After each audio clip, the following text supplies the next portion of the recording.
Headed to Tokyo? Japan.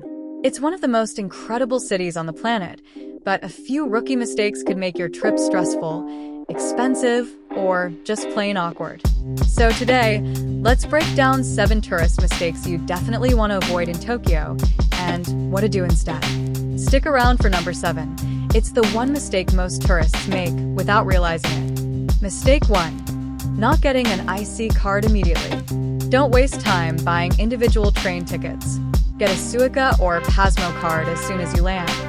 It makes using Tokyo's trains, buses, and even vending machines 10x easier. Trust me, locals use it every single day, and you should too. IC cards are not just for trains and buses. They are accepted for small purchases at convenience stores, vending machines, some restaurants, and even certain tourist attractions and museums. This means you can pay quickly and avoid dealing with cash or coins for everyday purchases. The cards are interoperable across Japan's major cities, so you can use a Tokyo-issued card, like Suica or Pasmo, in other regions for both transit and shopping. IC cards can offer small fare discounts compared to paper tickets. For example, a subway ride might cost a few yen less with an IC card than with a paper ticket. While the difference per ride is small, it adds up over multiple trips. You also avoid the hassle of needing exact change for tickets or small purchases. Not having an IC card means more time spent figuring out fare charts, buying tickets, and possibly making mistakes that could delay your journey. This is particularly inconvenient if you're new to Tokyo's complex train and subway system. During busy periods, ticket machines can be crowded and unfamiliarity with the system can lead to stress or missed trains. Using an IC card reduces paper waste from single-use tickets and streamlines your travel experience. Mistake 2. Underestimating the train system. Tokyo's trains are legendary and kinda confusing. Multiple companies, lines, and exits. Download Google Maps or Navitime to help you navigate like a local and avoid getting lost underground for 20 minutes. Yes, it happens. Oh, and whatever you do, avoid rush hour. It's no joke. Tokyo's train and subway network is one of the most efficient and reliable systems in the world. Trains run with remarkable frequency, often every few minutes during peak hours, meaning you rarely have to wait long for the next train. The system's punctuality is legendary, with average delays measured in seconds, not minutes. This allows you to plan your day with precision and confidence. With over 1,300 stations and 2,500 miles of track, the train system connects virtually every corner of Tokyo, from bustling urban centers to quiet suburban neighborhoods. Tokyo's roads can be congested, and taxis are expensive. The train system allows you to bypass traffic jams and reach your destination faster and more affordably. Missing out on the train system means risking delays and higher transportation costs. While the system is efficient, it can be overwhelming for newcomers. Stations are sometimes massive and maze-like, with multiple lines, platforms, and exits. The train system is an integral part of daily life in Tokyo. Experiencing it offers insight into Japanese culture, from the orderly boarding process to the spotless cleanliness of stations and trains. Tokyo Metro is constantly innovating, introducing features like shorter intervals between trains to reduce wait times and alleviate crowding. These advancements mean that the system is continually improving, offering a more comfortable and convenient commute for millions of passengers. Underestimating Tokyo's train system means risking confusion, delays, and a less enjoyable experience in one of the world's most dynamic cities. Mastering the basics of the system unlocks the full potential of Tokyo, saving time, money, and stress while providing a uniquely Japanese experience of efficiency and order. Mistake 3. Eating while walking. In Tokyo, walking and eating is a no-no. Locals see it as messy and disrespectful. Grab your snack from 7-Eleven, but stand somewhere to finish it before moving on. Even if no one says anything, you'll definitely get side eyes if you're munching on the go. Eating while walking in Tokyo, Japan, is considered a mistake primarily due to cultural etiquette and respect for food, others, and the public environment. This practice, known as tabaruki, is generally discouraged because it is seen as taking food too casually and not showing proper respect to the people who grew or made the food, as well as to the food itself. Japanese culture treats eating as a ritual and an opportunity to appreciate food with gratitude, which is disrupted by eating on the move. Moreover, eating while walking can cause practical problems such as littering, dirtying the streets, dropping food, and potentially inconveniencing or bumping into other pedestrians in crowded areas. This behavior reflects a lack of consideration for public cleanliness, safety, and the comfort of others, which is highly valued in Japanese society. For example, the seaside city of Kamakura near Tokyo has even placed a ban on eating while walking to prevent littering and maintain public order, with signs in multiple languages reminding people of this cultural norm. In summary, eating while walking in Tokyo is viewed as disrespectful to food and others, environmentally careless, and disruptive to public order, which is why locals and authorities encourage people to find a quiet place to sit and eat instead.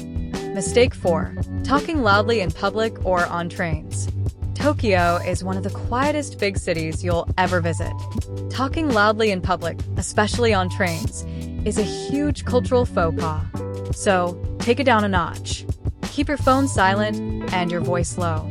Trains in Tokyo are known for being very quiet environments where people engage in quiet activities such as reading, listening to music with headphones, or resting.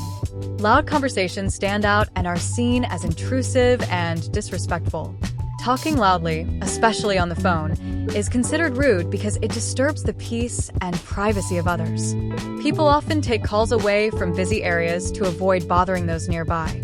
The Japanese concept of maiwaku, meaning causing a nuisance, is deeply ingrained. Loud talking is viewed as causing maiwaku, which is socially frowned upon. While foreigners might be excused for not knowing these customs, locals find loud talking on trains or in restaurants rude and unpleasant. It can lead to social disapproval and requests to lower one's voice. There are even legal noise regulations in Japan that set limits on noise levels in public spaces, reflecting the seriousness with which noise disturbance is treated.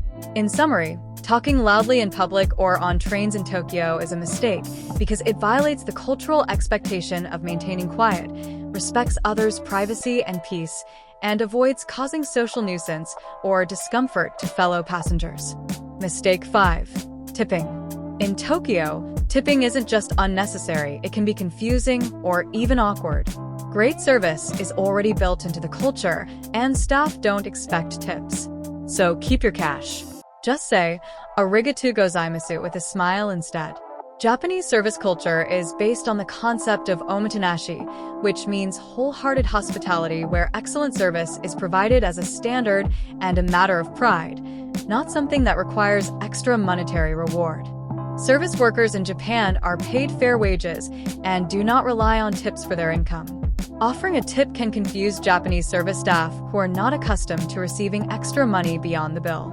They may think the tip was left by mistake and often will try to return it, which can create an awkward situation for both parties. Tipping can unintentionally imply that the worker needs extra money or that their employer does not pay them adequately, which can be embarrassing or disrespectful in Japanese culture. Japanese culture values social harmony and dignity. Tipping introduces an unexpected and unnecessary element into the service interaction, potentially disrupting this harmony. Even in luxury hotels or tourist-heavy areas like Tokyo, tipping is not expected.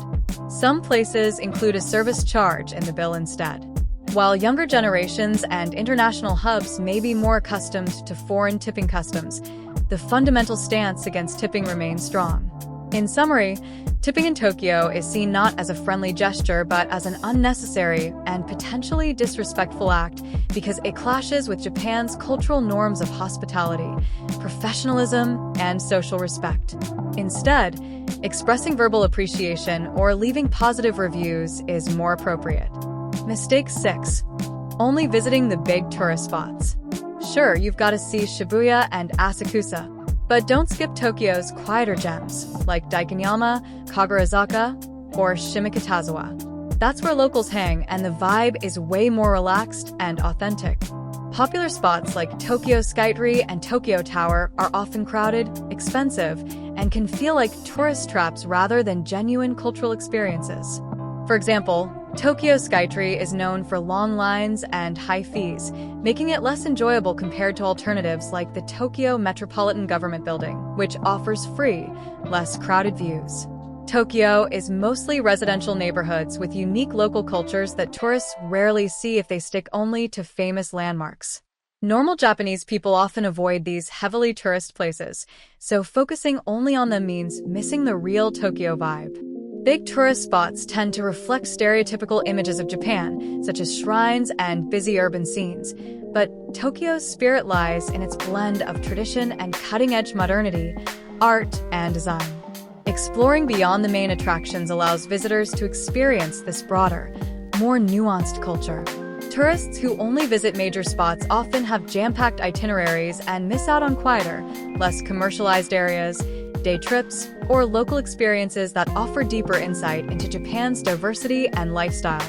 In summary, only visiting Tokyo's big tourist spots risks a shallow, crowded, and expensive experience that overlooks the city's authentic neighborhoods, culture, and hidden gems. To truly appreciate Tokyo, it's better to explore beyond the usual landmarks and engage with the city's everyday life and lesser-known areas. Mistake 7. Not carrying cash. Japan is modern, yes, but not everywhere takes cards. Many small shops, temples, and ramen joints are still cash only. Always carry a bit of yen with you, and remember, convenience store ATMs work with most international cards. Despite Japan's technological advancements, about 60% of transactions nationwide are still made with cash. This is partly due to cultural trust in physical money and the habit of using cash that has persisted for generations. While Tokyo is more card-friendly than rural areas, many smaller restaurants, food stalls, ramen shops, temples, shrines, and markets often do not accept credit cards. For example, some popular ramen spots in Shibuya only take cash. Cash payments are quick and do not require waiting for card processing or app loading, which can be a practical advantage in busy or small establishments. Japan's very low crime rate makes it relatively safe to carry cash without the fear of theft, unlike in many other countries. It is advisable to carry smaller bills, like 1,000 yen notes, and coins because some vending machines and small vendors do not accept large bills or certain coins. Also, cash payments in Japan follow a polite etiquette of placing money on a tray rather than handing it directly.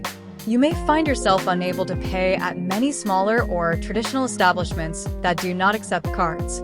Relying solely on cards can cause delays or inconvenience, such as waiting for staff to provide change or not being able to buy meal tickets at ramen shops. Japan is slowly moving towards cashless payments, but this transition is slow and uneven, especially outside major urban centers and among older populations who prefer cash. In summary, even in Tokyo, where card acceptance is relatively high, not carrying any cash can lead to practical difficulties and missed opportunities to experience authentic local culture and cuisine. Carrying a reasonable amount of cash, especially small denominations, remains essential for smooth travel in Japan. So, which mistake surprised you the most? Drop a comment below and let us know if you've accidentally done one already. Hey, no shame. We've all been there. And if you want more smart, faceless Tokyo travel tips like this, hit that subscribe button and tap the bell so you never miss a video. Thanks for watching, and see you in Tokyo!